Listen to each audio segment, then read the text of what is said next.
I'm Thomas. I'll be the MC for the webinar. Welcome everyone. We have a presentation today on Stoma Care, prevention and management of peristomal skin excoriation. Our speaker is Madam Mariam Nasir. She has an extremely wide experience. She's a nurse consultant, enterostomal therapy nursing, and she's the founder and director of A.M.N Consultancy. She has just immense amount of experience in stoma care and in colorectal care. So with that, let me just put the floor to Puan Mariam to start her presentation. Again, like I said, I'm going to mute everyone so that Puan Mariam can do a presentation uninterrupted. Any questions, please post on the chat. Thank you. Puan Mariam, can you start? Okay, first of all, Bismillahirrahmanirrahim. Assalamualaikum and a very good morning to everybody. Thank you, Coram, for inviting me for these presentations. And I welcome everybody to this session. Yeah. So I was asked to give a talk on prevention and management of peristomal skin excoriation. So before we start,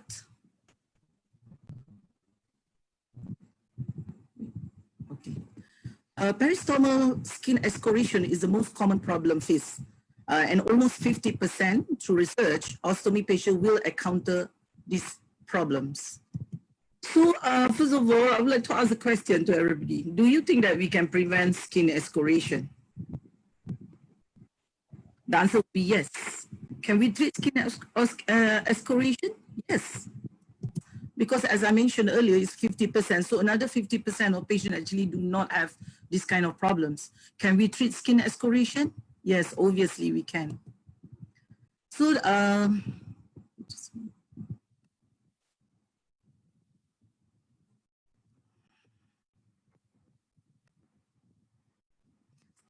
excoriation normally occur on the peristomal skin. So just this is what we call peristomal skin, yeah, the skin around the stoma. People normally with ileostomy is the most will encounter this kind of problems, followed by urostomy and colostomy. Peristomal skin excoriation, yeah, okay. So peristomal skin disorder, any compromise in the integrity of the peristomal skin, yeah? Yes. So these are some of the examples that peristomal skin disorder that happen to many of the patients, yeah? Basically around the peristomal skin, yeah? So basic need of patient with stoma actually is to maintain the intact, healthy, and moisturized peristomal skin. And the peristomal skin should be intact with no evidence of redness, loss of epidermis, the skin layer, or sensations such as itchiness, warm, or pain, because skin excoriation can cause itchiness, yeah, warm, and also pain. Peristomal skin excoriation commonly occurs despite, I keep on getting, sorry, I keep on getting things on my slide. Oh. Sorry. Because I cannot read the slide because it's blocking. Ah. Okay, I think I'm getting some people waving their hands, you know, clicking the wave hand thing. Can everyone not click wave hand, please? I think that's what's coming up on your screen because I'm seeing it as well. Yeah. Yeah, okay. I think we have to stop people. Yeah, okay. Yeah. So some of the example again, I'm so sorry because I have to keep on repeat. Yeah? So peristomal skin should be intact, guys. Yeah, so this is what we're going to talk about. And it's commonly occurs despite preventive measures. As I say, almost 50% patient undergoing ostomy surgery will have skin excoriation, but just depend on the degree of it, yeah? So basically the drainage, or we call it effluence, or some people call the feces that come out from the stoma, flow around the peristomal skin, and ongoing effluence soil and lead to chemical irritation under the base plate normally, all right? So the impact obviously will cause a lot of pain, discomfort. In fact, it also prevent the pouch, the adherent, impede the pouch adherence, which can affect the patient adjustment to living with an ostomy. Then they keep on have to change the bag. This will be quite costly for them, and of course it will disturb them psychologically, right? Especially the initial period is very important on adjustment, yeah, and it also will disturb the rehabilitation process. So as we say, prevention is always better than cure. What we try to do is we are trying to prevent perhaps the degree of the excoriation. So step one for the patient and of course the nurses, so you must know your right as a patient, and the nurses have to know your patient's right, human right, patient right, and of course in regards to Stoma Care, we have ostomy bills of right. So what the bill of right say? They say that all ostomates, ostomate means people who will have the stoma post ostomy surgery, be given pre-operative counseling. So this is very crucial and very important because you can see the recovery better with those we having will have pre-operative counseling, and I would suggest that it be given in outpatient department even before the patient being admitted. And of course, they have to have an appropriate position stoma site. This is where the enterostomal therapists and the surgeon together discuss where are the best stoma site that they will create. And of course, the surgeon will construct a well-constructed stoma to ease the patient care, because as we know, stoma care is self-care. Yeah? We have to emphasize on self-care, meaning that the patient has to take care of themselves. Of course, we have skilled post-operative nursing care team and provide them with emotional support, motivational instruction, and sometimes instruction depends. Sometimes you have to consider on certain patient special considerations, like perhaps elderly, you know, and also be informed of the ability of supply. I need to go to the ostomy bill of right one by one so that people know these are their rights, and we have to provide this. And these are many factors involved in these rights actually help to prevent skin excoriation. Of course, be informed where to go post-operatively, especially after discharge from the hospital, post-op follow-up, and also benefit from the team effort of healthcare professionals, who to refer, who to see, and provided with information and counsel.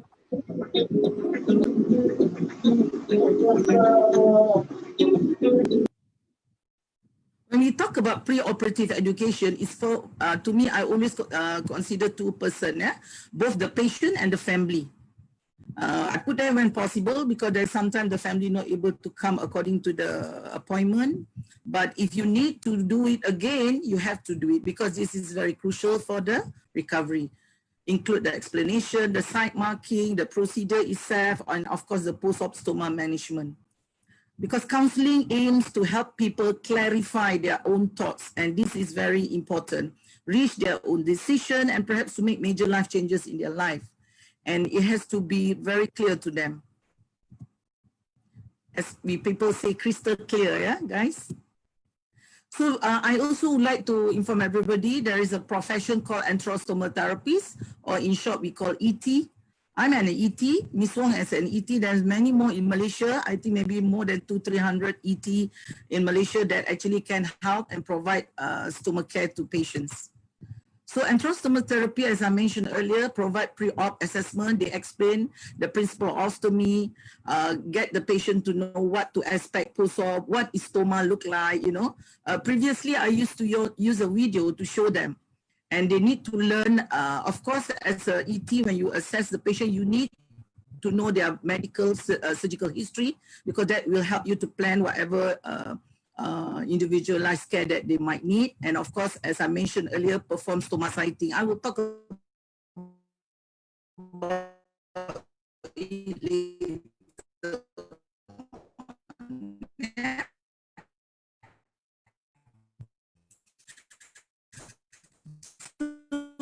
These are the care that all stoma patients need to have. Pre-op, including psychological preparation, post-operative care, fixing the stoma appliances, demonstration. These are the period that the patient need to learn how to do it and so on, and ask questions. Of course, you have to plan the discharge planning, when to prepare, how they're going to cope with it at home, who's going to take care, and how they're going to adjust with it and so on. And of course, the post-hospital phase, where you follow up the patient if you have a clinic in your hospitals, or perhaps home nursing. You go and visit that. Normally we show the patient, they need to feel, to know what is it, because these are the bags that they're going to wear. If they were to have a permanent stoma, meaning that they will have the bag for the rest of their life. So they need to know that, yeah? So, second step, we need to properly sited the stoma and well-constructed stoma, as I mentioned earlier. This is very important.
Hi.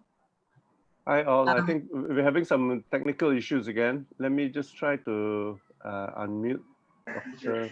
Puan Mariam. Puan Mariam, can you hear me? Nak tengok gambar nak ni lepas ada je. Kenapa mana dia slide? Ni dia slide dulu. Send pula.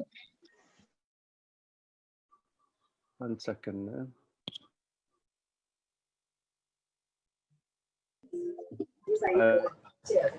We are not hearing your audio now.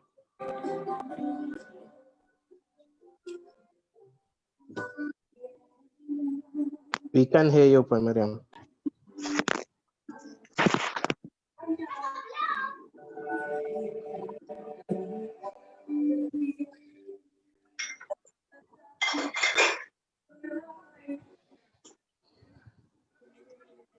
Can you hear me? Yes. Yes, Now we can hear. We can hear you. Hello? Yes, can Yes, Mariam, now we can hear you. Yeah, okay. I can.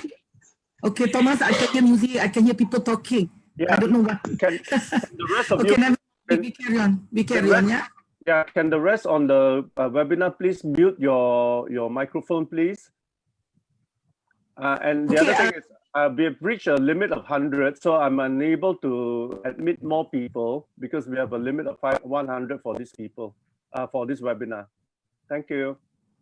Puan Mariam, please continue.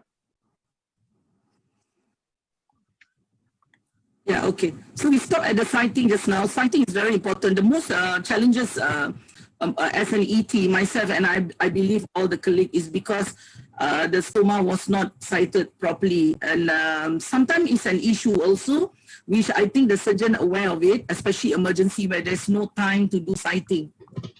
So stoma site marking basically is a pre-op marking that you need to do before surgery to select the optimal location of the stoma site. That's important for the patient quality of life. A favorable site can help reduce potential problem.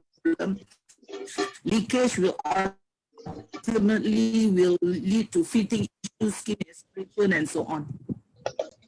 So when marking the stoma site, it's important to consider that there is a way how to do the sighting. You have to do different positions. For example, how when patient lying, sitting, bending, you know, and so on. And you have to avoid some operation, mark, folds, and so on, because this will actually hinder the application of the stoma bag. Hi, Puan Mariam, sorry, but you are not sharing the screen For example, this is what I meant, yeah? Because when you lie down,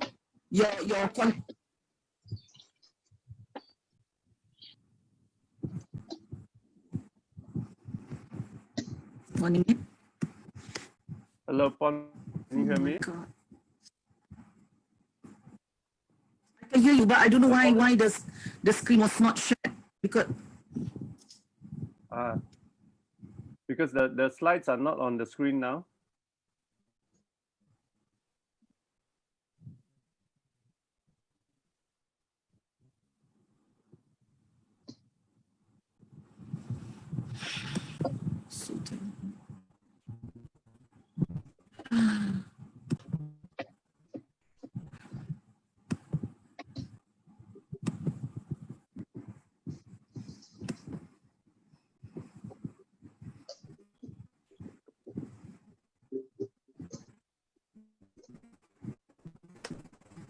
can you see the slide? No, we can't see the slide. We don't have the slides now.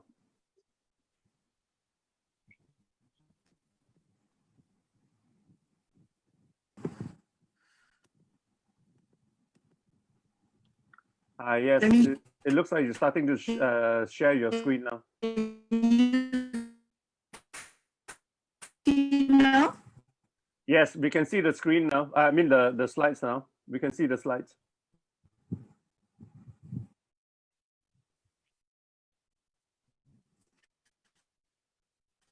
But Mariam, we can see the slides. You can proceed. Touch anything. I don't know why. It could be the internet. I'm not sure. Hmm.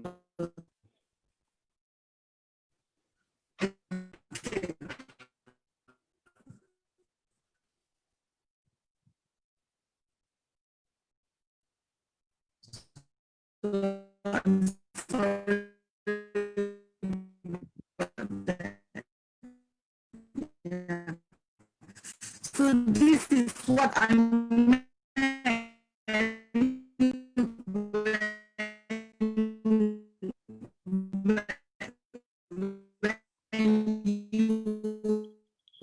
But Mariam, the audio is giving trouble again. We're not hearing you now. You have to do the sighting in a different position. Can you? Okay. Yeah. Can you hear me? No, not It's continuously. breaking up. You're breaking up.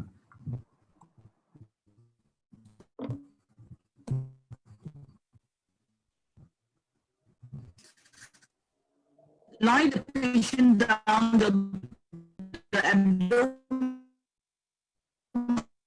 and the contour different when they're sitting and also standing, yeah? So this is roughly a gut line.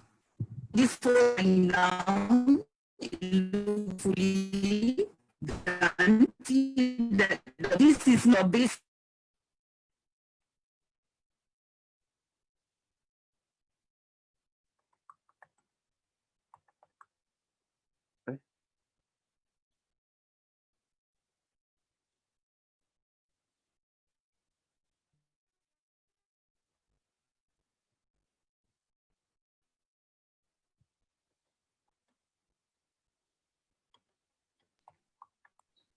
I think one Mariam has been disconnected. Yeah, she has been disconnected.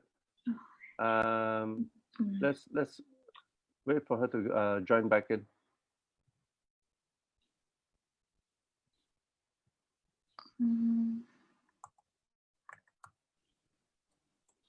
Hi all.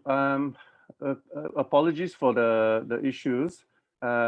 Please bear with us. We're just trying to sort out. I think Puan Mariam is having some issues with her connection to the Wi-Fi.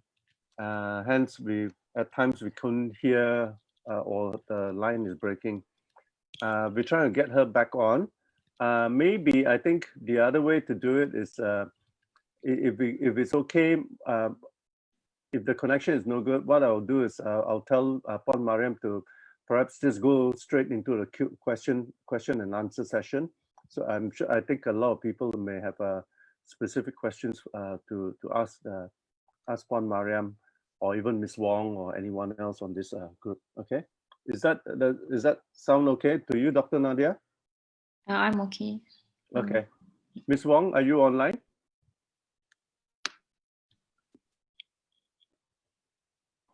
Yeah, I'm in. Okay. Okay, let's wait a while for okay, Puan Mariam is back in.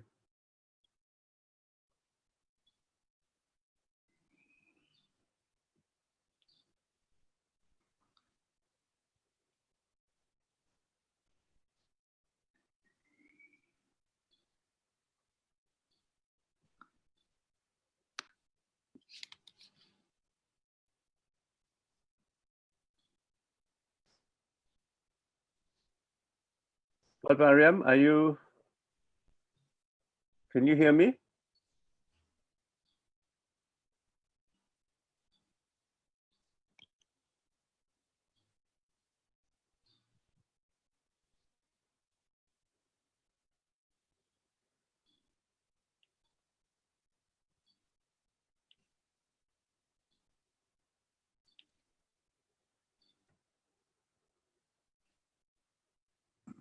Hello, can you hear me? Yes, now we can hear you. Now we can hear you again. I'm so sorry, Thomas. I'm so sorry, guys. No, not at all, Bob Mariam. Don't worry. Let's okay. You want to continue with the presentation? Yeah, I just want to explain to them about the sighting. So if you lie flat, this is how you get the sighting. But the minute the patient sit up, it will be like this. And this is actually in between the fold. Then you will not able to put the base plate or wafer. Yeah. Okay, this is how we actually do at the clinical side. How the sighting done. Yeah. This is actually artificial stoma. These are some of the ways how we do, just to show you guys to have an experience, so that you know. And of course, we always give mirror to patients to have a look what we do. And this includes also when they have a stoma, we ask them to see the stoma so that they will be able to care for themselves. Okay, these are some of the perhaps not proper sighted stoma. If you can see here, this is the inguinal. And the stoma is too near to it. So if you were to put a wafer, obviously it will not fill this space. So sometimes if you have no choice, you have to cut the wafer this way. Yeah? Same goes this way. The patient have to pull up their abdomen just in order to see the stoma. And the stoma is inverted. So these are some of the reasons, okay? Okay, this is another one, skin fold. But this is still okay because you still can put a paste to actually level the surface before you put the base plate. This is another also problems whereby the patient went for laparotomy and the stoma is sited next to it and it keep on contaminate the surgical wound. It's supposed to be roughly here, down here. Yeah. This is the same one, and this is another one. So this is what I'm trying to emphasize on the importance of stoma sighting, so that post-operatively patient will have less problem in managing, you see. It's not easy to adjust yourself with this new way of living, and adding to all these problems, I think it can cause a lot of demotivation and also depressing, yeah? So well-constructed stoma, this is how it looks like. You know, so it's very easy when you put the wafer, the stoma potted out, you know, and the wafer placed very nicely and neatly. So if you have this kind of post-op stoma and sited properly, normally you will not have bad excoriation. Somehow or other you will have minimum, because there is a time to adjust putting the wafer and so on, but it's bearable and it can be treated very easily.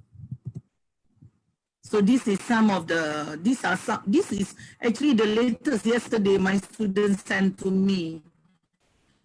And the patient having problem with it, but surprisingly, the skin is still not good, still good, very good in fact. So she managed to help the patient by applying a bag, and so far there is no leakage. You see, the issue is that in excoriation is when there is a leakage, and the leakage is when underneath the wafer, and sometimes the patient or the nurses did not realize it, and they didn't change it fast enough to prevent the excoriation to get worsened.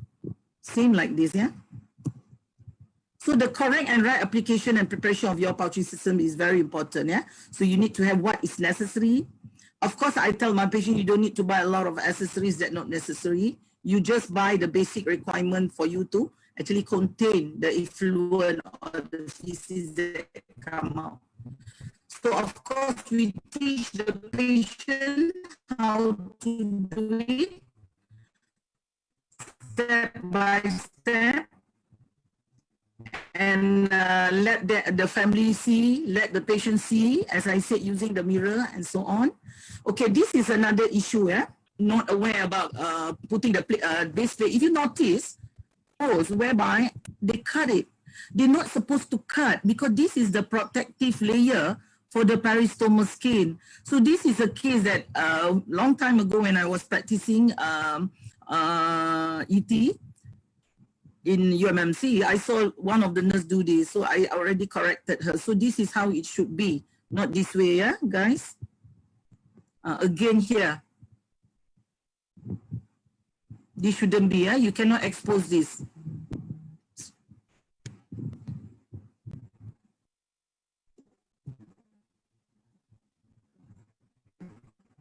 So if there is a gap here, normally before we put the base plate, we will put a paste. So if there is a little gap, it's okay, because once you press the wafer, the base plate or the wafer, automatically the paste will come out around here and fill up the gap. So this is fine, this is good. This is another example that people actually wrongly cut the wafer and expose the peristomal. Okay, this is a case study, yeah, I want to share with you that was referred to me. And when I saw this patient, the first thing I saw, I knew, I think many of you who see these photos know that the bag is wrongly applied. It shouldn't be like this, it should be slanting. Okay, both bags are wrongly applied. So what happened is, you need to know what is happening underneath. So obviously you have to remove the wafer. Okay, but you don't do what I did. This is what I did, but you don't do this because you need to have certain skill to do this, okay? Especially when you introduce something into the opening. So you have to open up and see what is happening. You see, all the feces actually did not go totally into the bag, but it actually go underneath. So you need to clean and visualize what is the problem. So if you were to see, basically, this is just it. The feces coming out only from here. These are all good granulating wound. It's nicely. So you just need to put the bag basically here. So this is what we did. We cover, because the wound underneath here and here is clean. So we cover it. We put a paste to bridge so that the feces won't go into the wound. Yeah. This is how we do it. Yes.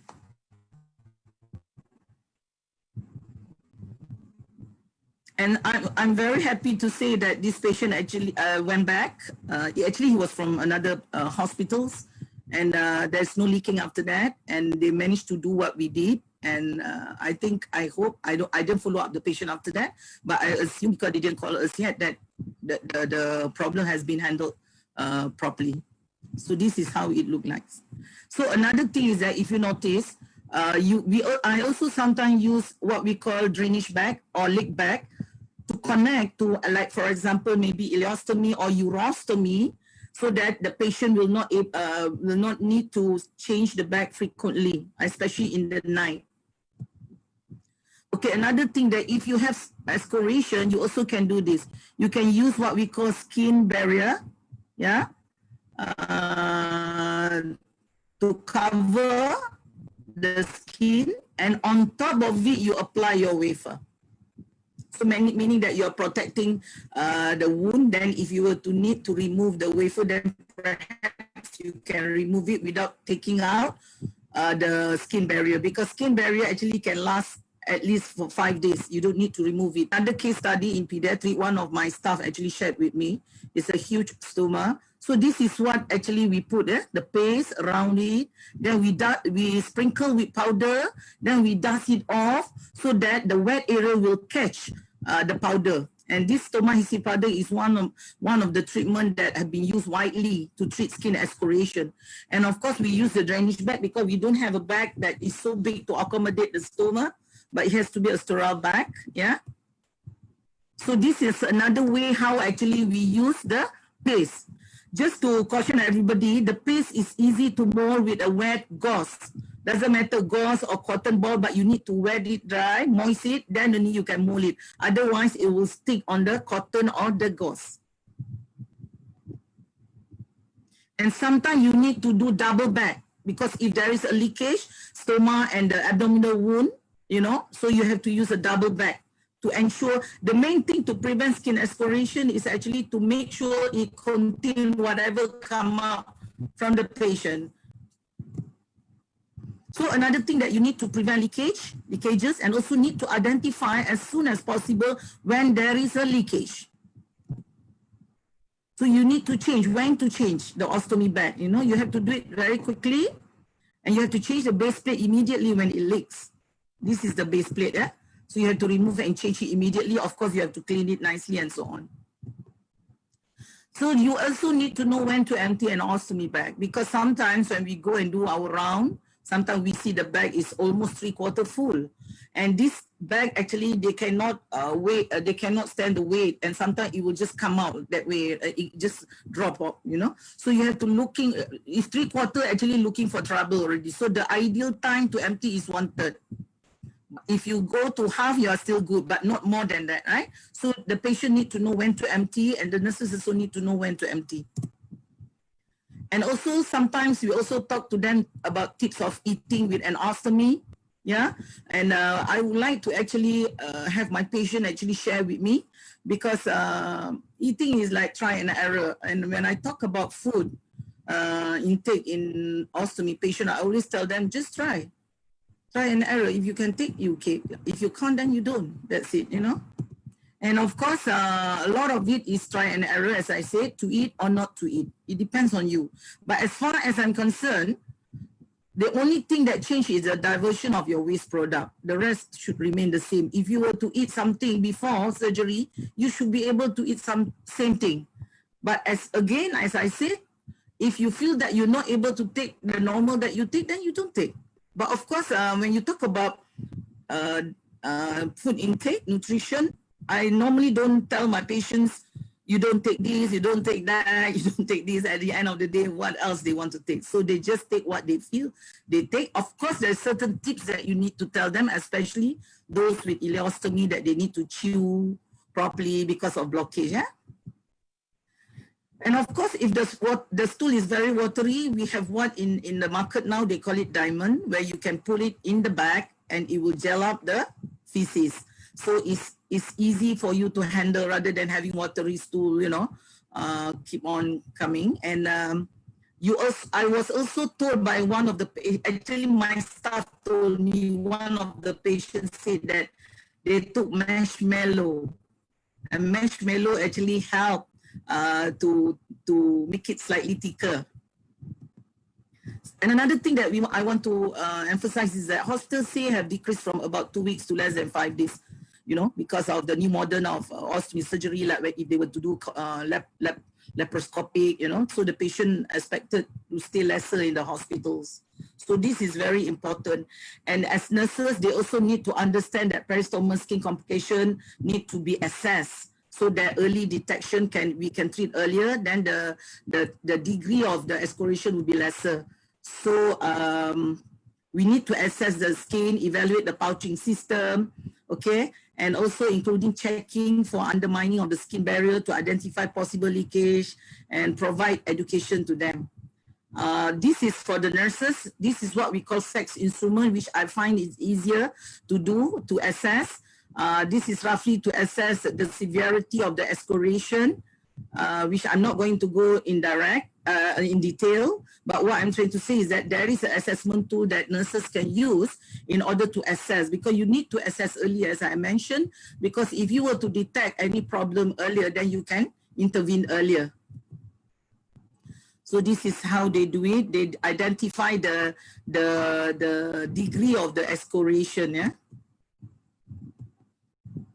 Sorry. So another thing that I find out in the net last night actually, is the crusting technique that people used to say. I don't do it personally many times. I use only paste and powder. Actually, Stoma powder and the paste is the best to me to actually treat peristomal skin excoriation. You can find it in the internet using this crusting technique. Don't forget the powder under the stoma also. This is how you actually can do it. Yeah. The healing can happen within 2 days. But you don't need to remove the wafer within 2 days. Yeah. If it's not warrant to change, you can leave it as up to the usual 3-4 days. Is up to you. You don't need to remove just to check on the excoriation whether it's getting better or not. Yeah, you don't need to, because it's obviously will get better, especially you have already treated it with the powder and you put the base plate itself. Also, is one way of treating the skin excoriation. Of course, the paste we are talking about, but of course there is a discussion on whether to put the paste direct on the stoma, peristomal skin, or put on the wafer. For me, my practice, I've been taught, is to do it on the patient, because the paste can easily get hardened. So it's a waste, you know, you're going to waste the base plate. So I feel that it's safer to put the paste around the peristomal direct on the skin rather than put on the wafer or base plate. These are some of the problems, just to show you that if you don't take care of your skin, it will get worsened. Yeah. So we have, like, companies actually come up with this powder that you can treat, and of course we also have thermoseptine. But the only thing is that using ointment, you have to be careful, because sometimes we worry that the wafer will not start properly. Yeah. So this is how we do it actually. We paste the powder, we dust it off, then we put a skin barrier, then on top of it, you put the wafer. This is another very isolated case where I was referred to malignancy, and the same thing I did. I put a powder and I put the skin barrier, then I put a bag. They don't have an ordinary stoma bag, but I use what we call wound manager. It has a window here that you can open up and clean and cover it. The thing is, McLennan is very, it can come up with a very strong odor, but the principle is that as long as you have a closed system, the odor will be controlled well. Yeah, so that is the principle of managing odor. Yeah? So this is another way of putting, using your hand also can, but you have to wet your hand. Yeah, this is also another way to treat skin excoriation. Okay, another thing I want to highlight is that when the patient come back from surgery, sometimes they have a rod. This is what we call rod. It has a different kind of rods. So sometimes the surgeons stitch up here, the end here, the end here, and it will actually disturb the way you apply the wafer. If you don't have the stitches here and here, you can put this bridge into the bag, so that your wafer will be under it, not on top of it, because if on top of it, you will have a gap where leakages can happen. So this have to be very carefully handled. Yeah. Okay, this is also another one. This is pediatric. This is inverted. What I'm trying to show here is that some of the issue problem that you might face. Yeah. Then you get to know, educate the patient and the carer about the ostomy pouching system changes and so on. Then preferably 2-piece system to allow healing, because if you use 1 piece, you keep on changing it every day. So especially for elderly, the skin is very thin, so you might make it worse. Yeah. So ask them to change the base plate when it starts to leak. And of course, you have a few products in the market that actually can help you, like for example, moldable for people who not able to cut their wafer properly, that you worried that the peristomal skin will be exposed unnecessarily. Of course, inverted, retracted, sorry, you have convexity, you have some product that actually can help to stick the wafer and the wafer strongly, yeah, barrier rings. These are the examples. These are the paste that I was talking about. I use a lot of paste actually, beginning for the patient, but actually they don't need it to use it forever. It's permanent because many of my patients still use it after a year. I told them, no, you don't need to do that. One, you are your skill already okay. The way you manage your bag, you don't need to, because I try to actually reduce costs for my patients.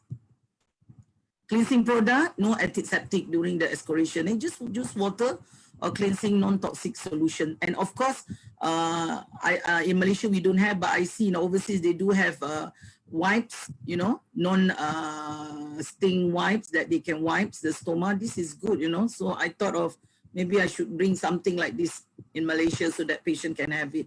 Yeah. So of course, not forgetting the emotional support of the patient. Continue to support them, the family, because the family are the people who help us to take care of the patients. They need to have written instruction if you think they're having difficulty, availability of supply, where to get, how to get, what is the cost of it per month. They need to know that. And of course, community resources, where to go for help, and so on, and follow up and supervision, because sometimes my patient do tell me that, you know, to get appointment to come to hospital to check on certain things is difficult. Yes, I know that. So I hope that many community resources or perhaps center that can help patients to go when they are in need, rather than going to hospitals and have to wait for long queue. Yeah? Okay, I'm going to end my slide with some motivational quotes that excellent is not being the best, it is doing your best. So everybody have to do their best. And the struggle that you might have today is actually to develop the strength that you need for tomorrow. All of us need strength for tomorrow, especially now. We need a lot of strength to go to the normal norms with the COVID-19 pandemic, you know. So these are the things that we are doing today to develop that strength, yeah. Winners are not people who never fail, but people who never quit. So I hope that I never quit, I never will quit, and I hope that the patients also never quit, the carer not quit, and the nurses also don't quit, okay, because they need us. So healing is considered like an art. It takes time, it takes practice, and of course it takes love. So there is a moral task of caregiving, and that involves just being there, being with that person, and being committed. When there is nothing that can be done, we have to be able to say, look, I'm with you in this experience right through to the end of it. Until today, I still have people calling me for help, and I'm glad. My students do call me, send me messages, photo to see how to manage and so on. And my duty is actually try to help them, to give suggestion, recommendation, and also to give them support so that they will never give up, because it's not easy. Yeah? And to end, I just want to advertise one of our program coming soon next week on Continence Care. Ms. Wong and Ms. Ju will be the main speaker. So thank you guys, best wishes. Hey, Puan Mariam, thank you very much for that. Oh gosh, thank you very much for the presentation. Everyone can, if you have any questions on the presentation by Puan Mariam, please post your questions on the chat site. Sorry, we had to make some adjustments during the presentation because we encountered some difficulties. But we'll hopefully the next webinar we'll know what to do. But please post your questions in the chat. Okay, sorry, for those who tried to type during the presentation, we actually closed the chat because we found that it was interfering with the reception, the connection. So anyway, the first question from A.M.N, Puan Mariam. First of all, thank you very much, Puan Mariam. From A.M.N, how to handle ostomate with folliculitis, that is mechanical or infection at peristomal skin? Basically, it's caused by the way we remove the appliances, A.M.N. Some patient, okay, another thing is because of the you see, we nowadays, as if I'm not mistaken, Wong, correct me if I'm wrong, we don't shave surgery. They don't shave the patient when they go for surgery. Do they do that now? Now they don't do shaving. They just do the disinfection. That's all. Yeah, especially now a lot of them are on this laparoscopic. Yeah, so far through my experience, I don't have problems like this because the thing is, I mean, when you remove, well, you can add in if you want, you have to remove it gently. Yeah. During my training, if if my teacher were to see me remove, or any of the students remove it very roughly, they will use a ruler and beat our hand, So I think basically you have to remove it gently. I never come across a patient with this. I think we shouldn't have actually. Do we have a lot of one?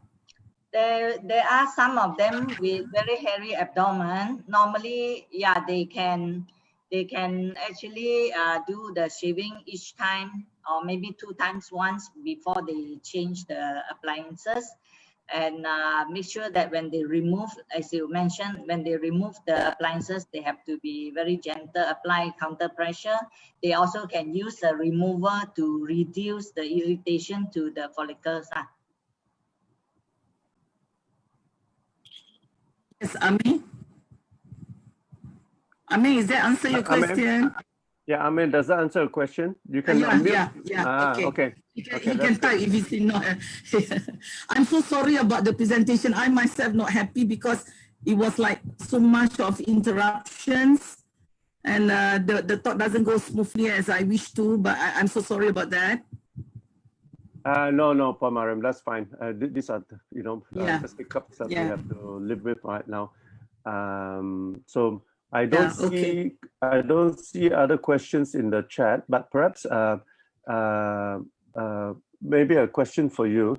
You mentioned earlier that there were three main ones. One is ileostomy, colostomy, and we had some trouble with the connection then. Perhaps if you can just verbally explain the differences down there. Ileostomy, okay. Diversion, ostomy surgery, there's diversion, fecal and urine. Okay. Fecal involve the gastrointestinal tract. Urostomy, the urine involve the genitourinary tract. Ileostomy and colostomy is normally the most commonest one is the fecal diversion. The urostomy is the urine diversion. And normally the indication, of course, mainly is cancer, but of course you can have traumatized, and permanent will be normally cancer lah. Okay, like for example, the urine, we call it urostomy, it's also used ileum. Ileum can be used for fecal diversion and also urine diversion. Okay? Yeah, okay, understand. But the bag is different. The bag is different because urine, they have anti-reflux to prevent infection, urinary tract infection. So, and there is a tap underneath that you can drain it very easy, and in the night, you can connect it into a drainage bag or urinary lake bag, so that you don't need to, because we frequently urine as compared if you open our bowels, you see. So we also don't want the patient to disturb in their sleep to get up just to empty the urine bag. So we encourage them to connect it into the drainage bag or the urine lake bag. Oh, Mariam, there's a question in the registration form that is asking about how to take care of the peristomal skin when a patient is undergoing. The questions on how to take care of peristomal skin for a patient who is undergoing radiotherapy. That was asked in the registration form. Yeah. Okay. To me, basically, radiotherapy actually causing the skin to become drier and sometimes like a sunburn, burn. So normally I teach the patient to moisturize it. But of course, when you moisturize it, you will worried about the adherence property, meaning how much the bag can stick into a skin with a moisturizer. Can you hear me? Yes, we can hear. So what we do is that sometimes you have no choice. You have to use moisturizer, because I have actually advised my patient who actually use moisturizer. They are good with it, but of course you have to make sure you secure the wafer and the bag properly, especially the wafer. The wafer, because it's going to it has to snugly snug the stoma into the base plate. So you have to put the paste like what I showed earlier, so that around the stoma is the most important thing, that it has to stay. So you don't need to put exactly the moisturizer around the stoma. Can you actually visualize it? Around the stoma, you put the paste, like I showed earlier. Then after the paste, then only you put the moisturizer. And to make sure that the base plate stick properly, you can use either a micropore, plaster, or whatever, to make sure that it's secure. Is there other way that Wong, perhaps you have any suggestion? Usually sometimes because the skin dry, because they are undergoing radiotherapy, so fluid intake is very important orally. And then of course when they cleanse the skin, don't use anything that contains spirit, because it will further dry the skin. And normally if it's undergoing radiotherapy, best is water. They don't even advise anything because of the effect of the radiotherapy can harm the skin. So just maintain the moisture that way usually. Yeah. Okay. I hope that answers that. We have a question from Jane Lee, Puan Mariam. People said not to eat nuts and fruits with small seeds for ileostomy. What's the reason, or is there any truth in it? As I mentioned earlier, ileostomy is something a bit different from colostomy, because the lumen is so small and it's very easy to get blocked. Actually, to me, you can eat whatever you like. Some of my patients tell me that remove the skin of whatever fruits you want to eat. Then you have to chew it properly so that it won't block the lumen of the ileostomy, and drink water and so on. I think as far as I believe, I think the patient can eat as much as they want, but they have to, certain tips, especially ileostomy, that they have to follow, like what I mentioned, properly and so on, because it's easily to get blocked. We have few cases actually got blocked, Yeah, I think if I might share, because I had ileostomy after my operation, and because I thought at that time to eat, I was told by Dr. Mahesh, say just eat anything in moderation, light meals, and I like something soupy, so eat mihun soup, fish, and they put. I forgot. I realized one thing. This is just my observation. Cabbage is not good. Yeah. Because that's when I got blocked. Like what you described. It was blocked, and it actually delayed my operation for a couple of days while I was clearing that. So I think perhaps maybe my advice to all is always, for anything, listen to your body. If you don't feel good, if you don't feel good, just try to avoid it for a while. Okay, that's my advice.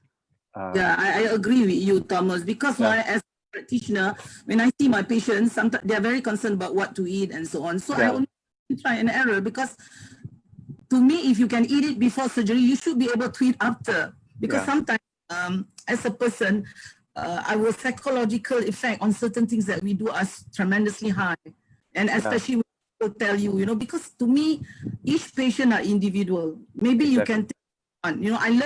For example, I love to take cabbage. So maybe I do something about it. Maybe I blend it, whatever, make it that you chew it properly so that it can pass through. That kind of things, because especially when patient undergoing for certain surgery due to cancer, and as we know that cancer will cause patient to loss of appetite, and they don't feel like eating. I used to have a patient who actually have a colostomy done. He wanted to eat nasi ayam, nasi ayam. Yeah. And the wife said, "Oh, you cannot eat." So when he comes for follow-up and the wife doesn't follow, then we say, "Okay, you are coming for follow-up, we'll buy nasi ayam for you," that kind of thing. So, but it doesn't after that. So to me, let them, because, okay, sorry to say another thing, some of them, we know the prognosis, so let them eat what they want, as long as there is no harm to them. And if we foresee certain things, then stop. Try, like you said, moderation, that is a key word, like Prof. Was telling you, moderation. Yeah, just try, if you're not sure, actually a lot of the advice given, they're kind of, it works for some people, it doesn't work for others, you know, it's all, like you said, Puan Mariam, everybody is different. So just test yourself, and I think I always feel, always listen to your body, okay? Okay, now we have some other questions from Zol. How to best ensure the base plate sticks firmly to the peristomal skin around the stoma? As I mentioned, use the paste. Hisi paste, to me, stoma hisi paste really help a lot. Okay. Like I showed just now, yeah. Then after you put the paste, make sure you put the base plate on it and press around it, circle. A few circle, you know, should be okay. Should be okay. And if you feel more secure, you can actually use, I used to use what we call film dressing. I used to picture frame the base plate, picture frame it with a film dressing. Yeah. Zol, I think if you refer to the presentation by Puan Mariam earlier, I recall in one of the presentation slides, she mentioned about the paste, about how you apply it on around the stoma first, and then you apply the base plate. Okay, is that correct, Puan Mariam? Yes. But just a caution about the paste, because it can dry fast. So for you to take care of the paste, to apply it, so you have to sometimes be very fast. And another thing, please make sure take care of the tubes, because I do come across that we don't take care of the tubes, because when you press the paste like a toothpaste, then you have to wipe it. The top of the opening, you have to wipe it nicely clean, then only you cover. Otherwise, it get crusted, it will get hard. I have patients who actually don't know about this, and the whole tube becomes so hard until we cannot use it. So it's a waste. So for us as a nurse or ET nurse, we have to make sure that we care for the patients, the product that they buy, because it's very costly. And we have to economize using it, don't waste it. Try to teach patients what to do. Like, for example, if I may add on, if you use a 2-piece bag, you just use 2 bags per day. One, use it, one, you hang it for dry. And you keep on changing these 2 bags, so that you can save a lot, rather than every day you change bag. Some even change and they throw it away. 2-piece is not meant to be that way, because it's supposed to be more cost effectively versus 1 piece where you remove, then you have to throw it away. You can't use it anymore. Yeah. Okay. Now we have a question actually from Tan, addressed to Ms. Wong. How about using, I believe the word is barrier wipe for, or is it Batia wipe? Barrier wipe for under radiotherapy or chemo patient? No. Can I address this question? Actually, the patient undergoing radiotherapy, usually we try to ask them to use minimal chemicals on the skin. Even powder, if the patient's skin beginning, usually when they go through the early part of the radiotherapy, their skin is okay. Until maybe 20 to 25th time, the skin may be a bit more sore. So earlier part, if can, just do the cleansing and maintain the skin moisture. But later on, if there's any skin break, yes, they can use the stomatitis powder, the paste to manage. If the skin fold, maybe from beginning, they need to use the paste. You see the powder to you in the ward or before they go back? This is talking about radiotherapy, so they go every day for the radiotherapy. So whenever they change it, then they have to, they have to remove very gently. They have to take care of the skin. But for chemo, it's not a problem. They can use the whatever skin, the barrier wipe or things like that. That is good to use. Barrier wipe to have a additional protection, because it doesn't interfere with the skin, because when you go through radiotherapy, the rays is shining through from the outside to inside, so it may add the level of heat when it go through some of the chemicals. So it is not advisable. If only necessary, then we use it. Yeah, hope that answered the question. Okay, Tan, I hope that answers your question. I think we've also got, I believe, Dr. Nadia, who replied you on the chat. Said, Tan, usually it's best not to use additional chemicals on skin. In cases whereby the skin excoriation is so severe, you need to use stoma powder to absorb excess moisture, to form a paste around stoma, as well as to heal the skin. Okay? Yes. And I hope that answers your question. We have a question from iPhone 6 Plus. I'm not sure the identity. Can I know why sometimes the output is so watery while sometimes it doesn't? That means sometimes it's not watery. I presume she's iPhone 6 is referring to an ileostomy rather than colostomy, right? Ileostomy is expected to be watery stool because of the absorption doesn't happen yet. But if you talk in general ostomy, because what you eat, that is what come out. And if you think about ordinary, I always try to reflect to the ordinary way how we actually open our bowels. We also sometimes at any time, regardless whether you have ostomy surgery or not, sometimes we also have constipation, we also have diarrhea. When we eat wrong things, you know, it turn out to be like that. Yeah? Yeah, correct. Yeah. But ileostomy is always watery. That is why earlier, I think I have a slide that you see, a patient told us, I remember Rosita, one of my ET told me, a patient tell us that they eat marshmallow. Just now I show you marshmallow. Yes. Marshmallow actually can help watery stool in for ileostomy patient to actually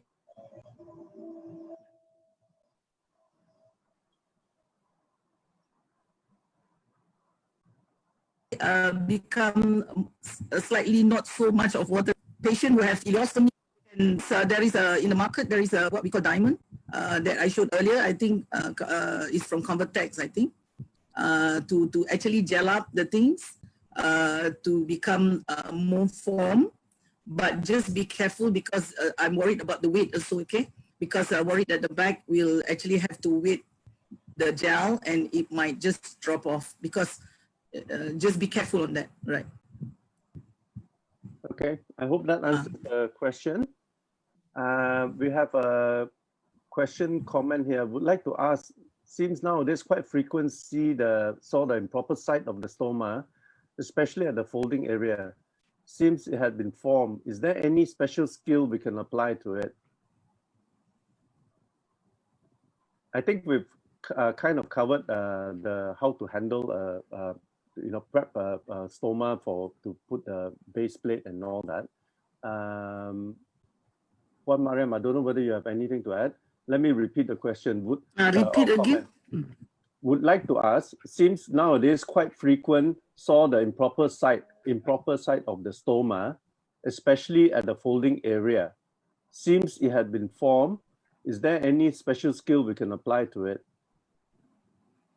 I think you touched a little bit on that, that if sometimes the stoma is a little bit too low or near the folding skin and all that, and how do you handle that? I think that's what the question is. Actually, honestly speaking, if the stoma being created under the fold, is a bit difficult.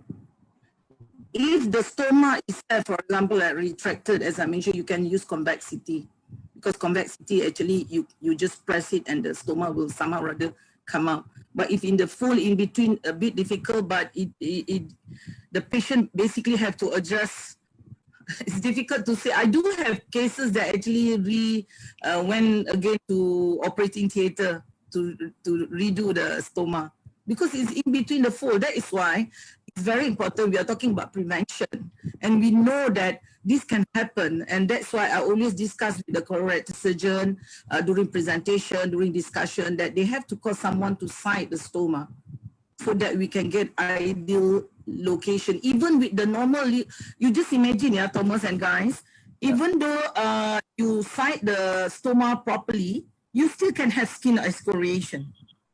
Furthermore, if you site it wrongly, or perhaps it's not suitable site, you know, so that is why it's very important. Stoma siting need to be done.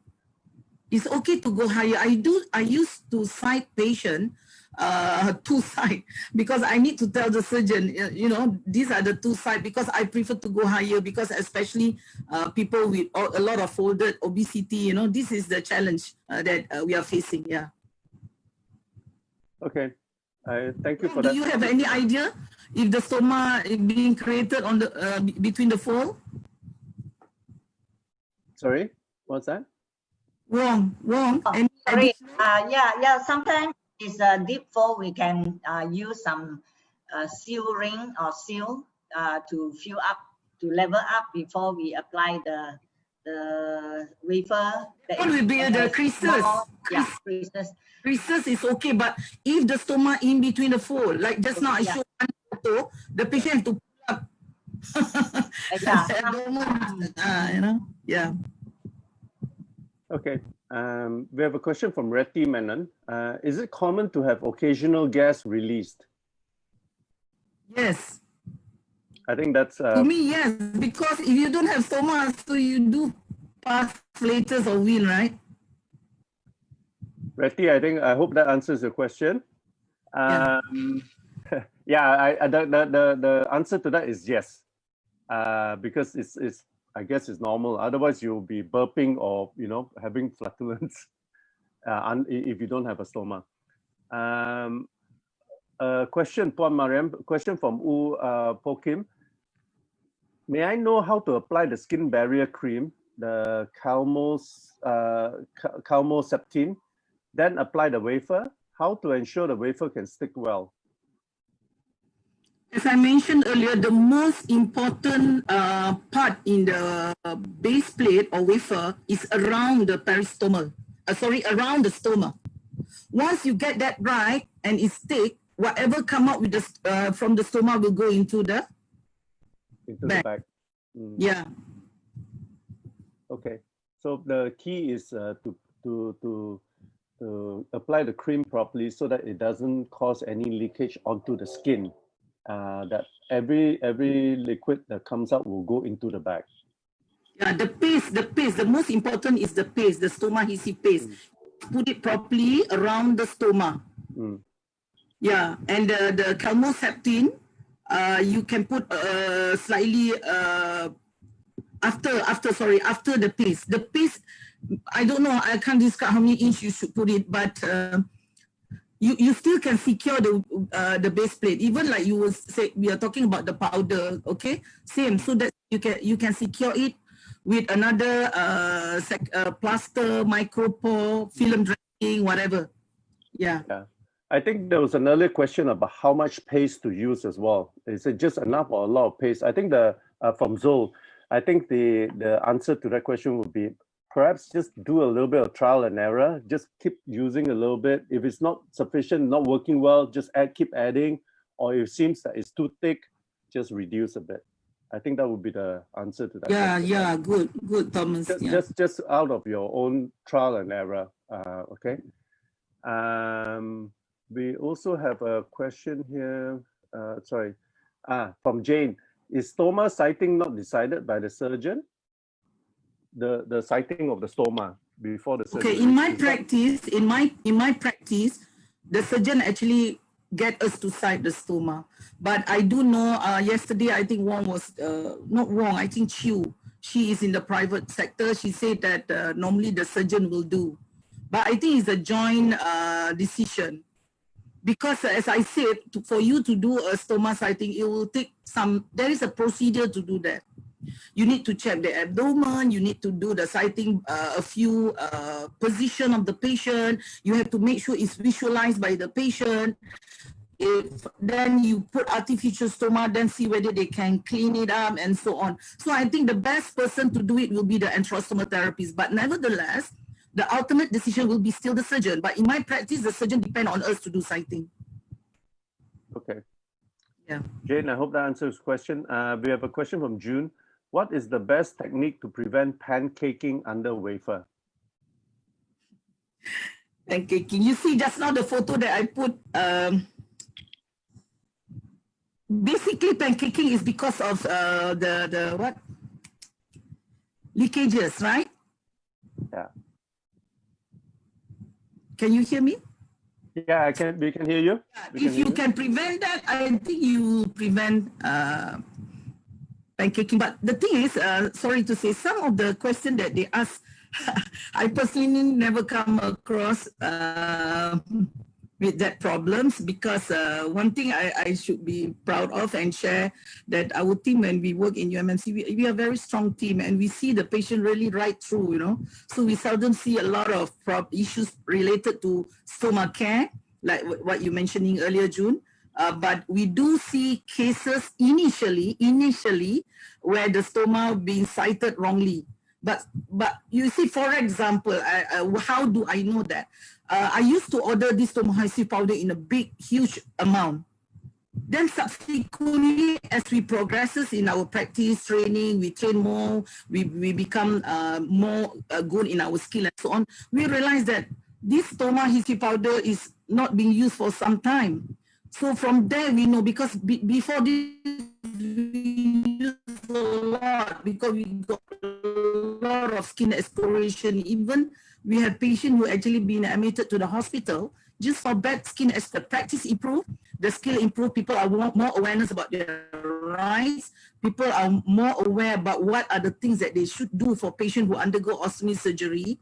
And I think the practice will be improved in years to come. Yeah. Okay. I hope everyone got that. Sorry, there was the connection was a little bit off. But I think it's okay. Sorry.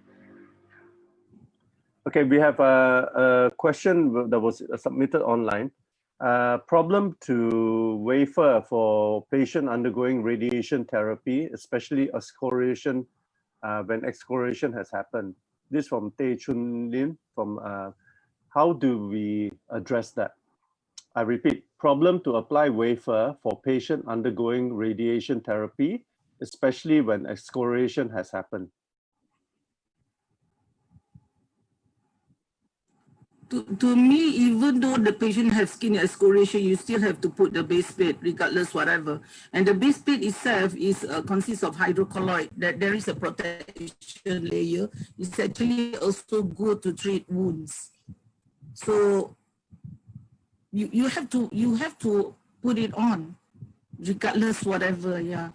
Wong, you would like to add in, Wong? Sorry, I didn't hear the question. Yeah, that was about the. No, the question was there's a problem to apply wafer for patient undergoing radiation therapy, especially when excoriation has happened. So the skin must be very raw and how do you address that? I think I hear what Mariam's answer just now. Just additionally, I think what Mariam mentioned. It is very important to protect the skin. Just imagine if the patient have got bad excoriation, there's no skin. It is already the second or the lower layer. So you cannot expect the wafer to stick on. So you have to protect the area. The only way is to use hydrocolloid. The wafer is hydrocolloid, as Mariam mentioned. It will absorb the excess moisture. It will also heal the skin. When the skin is growing back, the skin forming back, then the wafer can last longer. It's very common that I see patients, especially new patients, when they see the redness, they cut the opening bigger.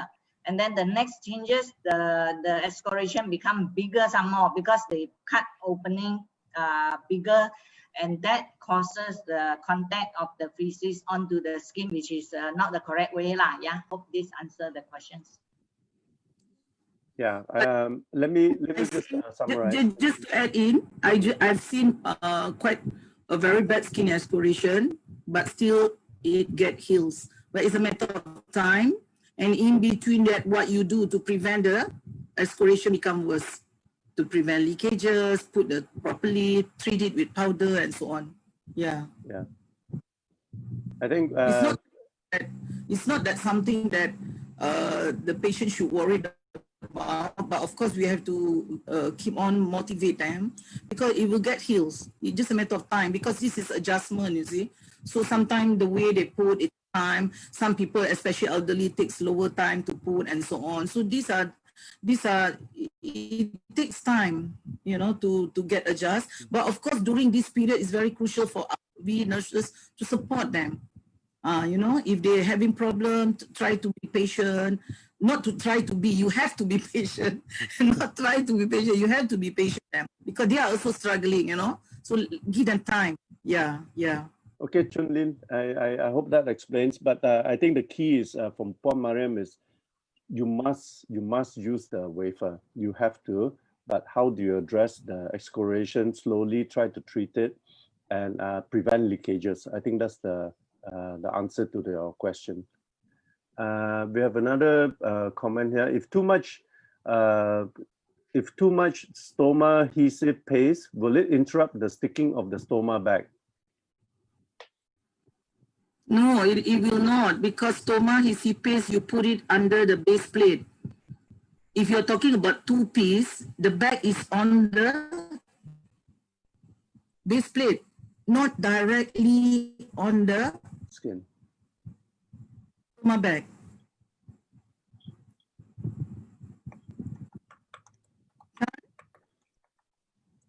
I think Tan was the one who asked, right? 1 second. Yes. Actually, yes, the it was paste, Tan that asked. Yes, correct. yeah, the paste actually helped to stick the stoma bag, not to interrupt.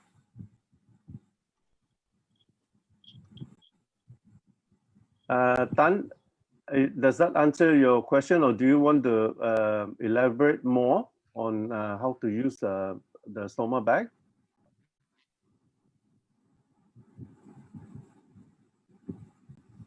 And another thing, I read this A.M.N comment, which is very good, and I think I need to highlight it here, that when you put a new paste on for the patient, when you clean up, you have to remove all the balance, whatever stick there, you have to remove it totally before you put a new paste. We cannot put a paste on top of another paste, the dry paste. You know what I mean, Thomas? Yes. Let me read that. I agree. I was just reading. Good that you highlighted, Puan Mariam. This is a comment from Amir.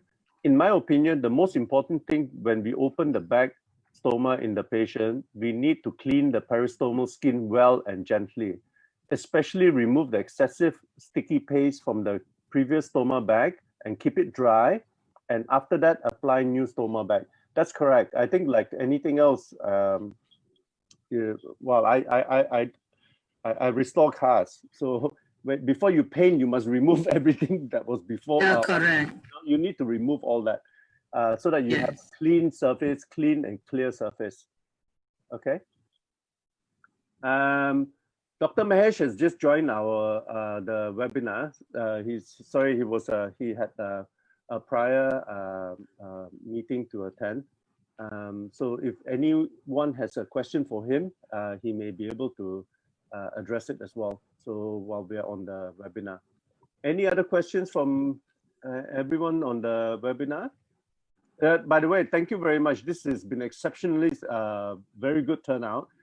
We actually hit the limit of 100. I must apologize. I must just explain a little bit. Our Zoom subscription only allows up to 100 people. So we had more than 100 just now. And I think that's perhaps one of the reasons why there was a connection issue just now, because of people. So we had to turn some things off, ability to chat, ability to mute yourself and all that. We had to turn things off until after the presentation. Then we got everybody back on. Okay. So again, apologize for the hiccups just now, but still, I think all the comments here, Puan Mariam, everyone's very, very thankful for your presentation. Maybe since Datuk Mahis is already joining the group, he joined already, right? Yes, he's online, yeah. Datuk, hi Datuk, thank you for this organizing this session. I think it's very fruitful. We were talking about stoma sighting earlier.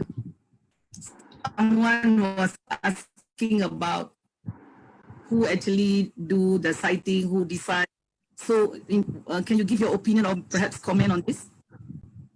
Yeah, sorry for the late entry. I was just held up with another meeting earlier, Mariam, and thank you so much.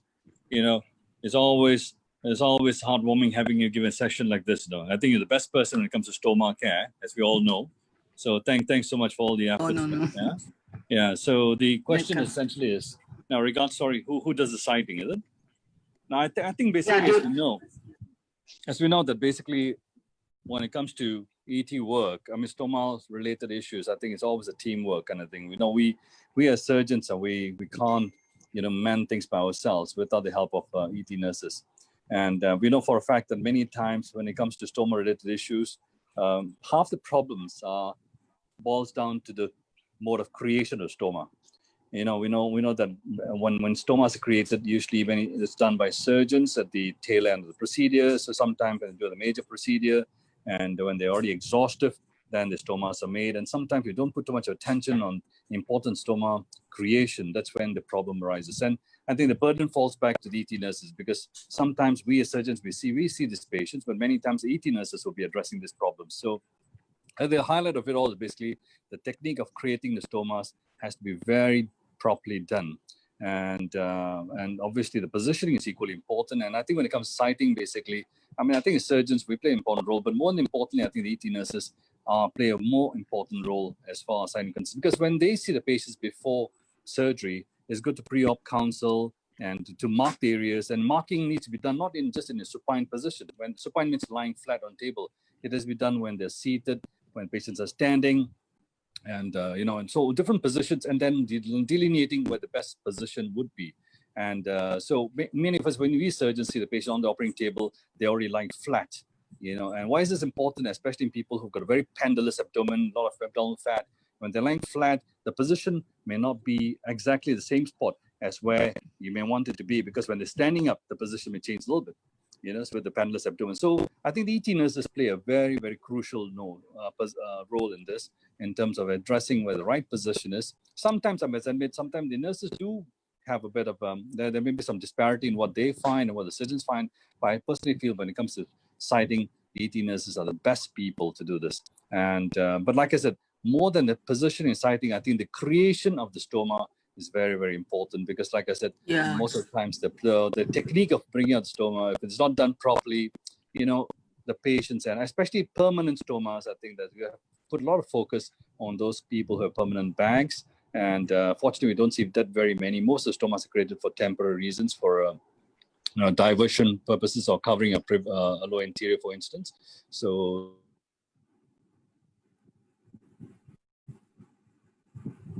thank you, Dato'. Thank you. Thank you, Dr. Mahesh. Dato' always have high regards to the enterostomal therapies. Thank you so much. Dato' are our great supporter who understand our language. That's right. Thank you, Dato'. Thank you so much. Yeah. Thank you. Thanks to you. Thank you. Yeah, sorry, Dato' and MC, Mr. Chairperson, Dr. Nur Saleha from MOH, she joined in from this morning till now. She's still in the Zoom meeting. Can we invite her to say something? Oh, yes, please. That'd be very nice. Yeah. Yeah, thank you. Dr. Nur Saleha, let me see whether I can unmute her. 1 second. Sorry. Sorry, hold on. I cannot see where's the video? Well, should turn on. Oh, look at the bottom left. Yeah, I know. I can see it. All right, found it. I found it now. Yeah. Yeah, but I can't see anyone now. I just see dots, and I don't see anyone. I don't see anyone. We see you. We see you now. I'm talking to the black screen. You can swipe to the right, I think, to see. All right, I'll try. No, to write nothing. No, just images of people, but not well. I don't know where. We can hear you loud and clear. No, it's fine. Dr. Nur Saleha, we can hear and see you clearly. So well, Well, if you have talking to anything to add, please feel free to. First of all, I should congratulate Quorum and of course Dr. Mahesh for organizing the webinar, and also to Puan Mariam. It's a very good presentation, actually, a very good thing that should be organized for the benefit of patients and the carers, and it's very detailedly explained, you know. So it's very good. I mean, it should be something that should be continued in the near future, perhaps to different audience. I'm not sure, but this is something very good, Dr. Mahesh. I mean, well, and Ms. Long as well. And yes, it's good to have, if we have this nurse everywhere in our public hospitals, but we know that it's a very shortage in public hospital. We always have multitasking nurses which do everything, everyone's doing everything. So I know stoma bags sometimes not being really taken care of, not being highlighted. I mean, the issues that might be, or things that might be arise like this, or the complications, or how to take care of stoma bags. Yeah, it should be highlighted. And thank you, Quorum, and thank you, Dr. Mahesh, for these webinars. I'm talking to black screen. It's not so good. Okay. It's okay. Thank you. Sorry. Dr. Norsaliha is in which division of museum? She is in the non-communicable disease. She's heading the team. Yeah. Yeah, I'm heading the counseling in Ministry of Health. Yeah, thank you. I thought you were in the training. No, I thought you're in the training, because it's very important for MOH to understand that nurses can go for training, as I mentioned, as an enterostomal. And MOH actually, I'm not promoting my center, sorry, I'm doing training in my center. We actually train MOH under scholarship. Oh, scholarship. Yes, we have given scholarship to Selayang Hospital, to HKL, to PPUKM, and some even we give 50% scholarship to, recently the latest was Hospital Engku in Keluang, Engku Besar Kalsum in Keluang. We also give some to private. Yeah. Tell you what. The thing is, Dr. Saliha, kalau you can pass the message to whoever your colleague. Yeah, it's okay. Tell you what, Mariam, because I tell you, because apart from developing the necessary plan for cancer control program, we are also developing planning for the cancer specific. So I can put that in our strategic plan, and put that in our metrics for in terms of treatment. I can put that. Actually. Yeah, because our training as an enterostomal therapist is 3 months intensive, and it's not actually recognized as post-basic, and recognized by the World Council of Enterostomal Therapies. Yeah, just for your information. Yeah, thank you. Actually, if I can just add. I'll put that in our plan tindakan for NSPC CRC. Well, Nasir, we run now. Yeah, thanks, Dr. Nusal. In fact, I saw Nasir, the Amir's face, just hearing question just now. Okay. Sorry, Dr. Mahesh, you had something you wanted to say? Sorry, no, I was just saying it's good to have this little introduction between Dr. Nur Saleha and Dr. Puan Mariam. If I can just introduce, just to make this, to flatten this out, essentially, I think Dr. Saleha, probably just to note that Puan Matron Mariam has been a very, very big, important lady when it comes to enterostomal training in our country. No. Hang on. Don't interrupt. Everyone plays a very important role, but you have taken it one step higher. She's also linked up with the World Council, for enterostomal training. So she's got very good links with the World Council of Stoma. So I think, even like we had the meeting recently, if we want something, and I've already highlighted the importance of enterostomal training even during our recent meeting we had. And I think the link with Matron Mariam, I think is very good. She's got her own training program, and which is, I think, very well organized and run. She's got courses running for 3 months each time.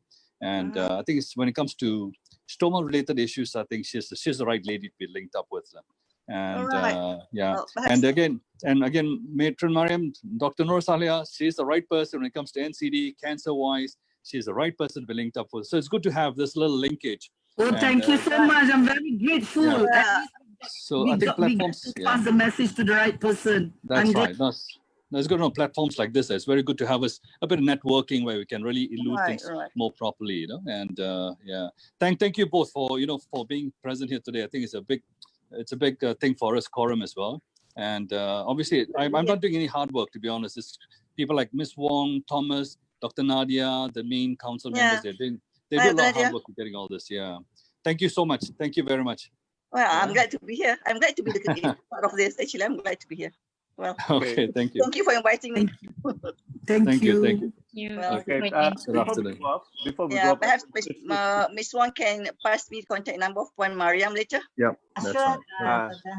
okay, we can do all that. Thank you everyone. But before we go off, it's already 12:45. We'll close this shortly. But just one final question from Kevin Tang. Can ileostomy patient eat seafood? Eat whatever you want. Whatever you want. Seafood is nice. Not many people can eat because they got allergy. So try and error. You can. I don't know. Dr. Mahesh, what do you think? No, Yeah, absolutely. I think maybe if I can try to attempt to answer that. Yeah, everything. Just try. Just little bit. Just try a little bit and see whether you have any reaction. Whether you have any. If your body feels bad, then avoid it again.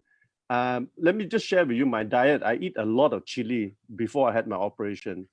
And one of the questions I asked, actually 2 questions I asked Dr. Mahesh when after our operation, I said, can I continue to eat chili? Number 1. And number 2, I said, can I continue to drink beer?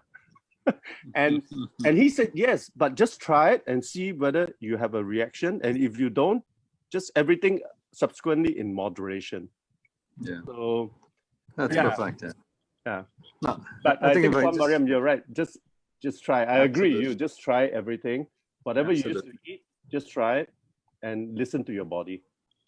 I think just to add on, particularly among the Chinese, I think the other issue is nothing to do with the stoma per se. When somebody goes through a surgery, they always worry about consuming some products which may alter the immune system.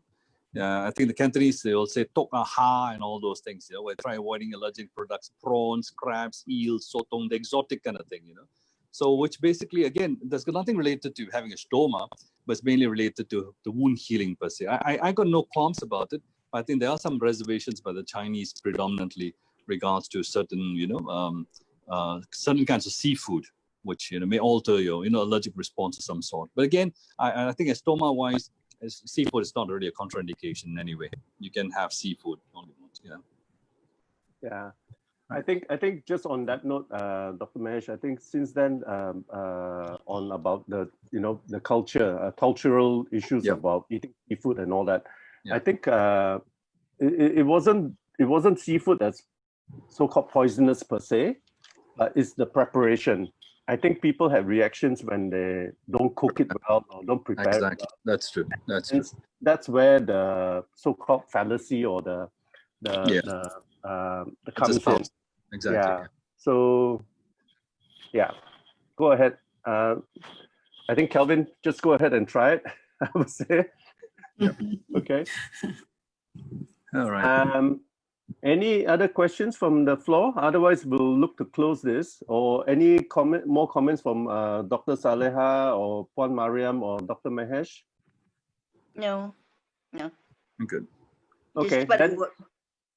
Then with that, maybe I'll just call this to a close, if it's okay with everyone. Thank you everyone for joining. We had an amazing turnout today. We actually ran out of quota. So something that we didn't think will happen so soon. Thank you, Puan Mariam, for the presentation and all the Q&A questions.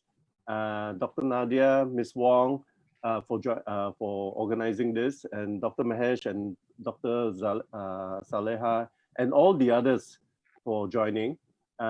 Just a reminder, the recording of this, or if you need to refer to something from this video, it's on our Facebook, Quorum Colorectal Cancer Survivors Society, and you can go through it there again. Okay. Thank you. Thank you very much. Yeah. Bye. Have a nice weekend. Bye. Bye. Bye. Bye.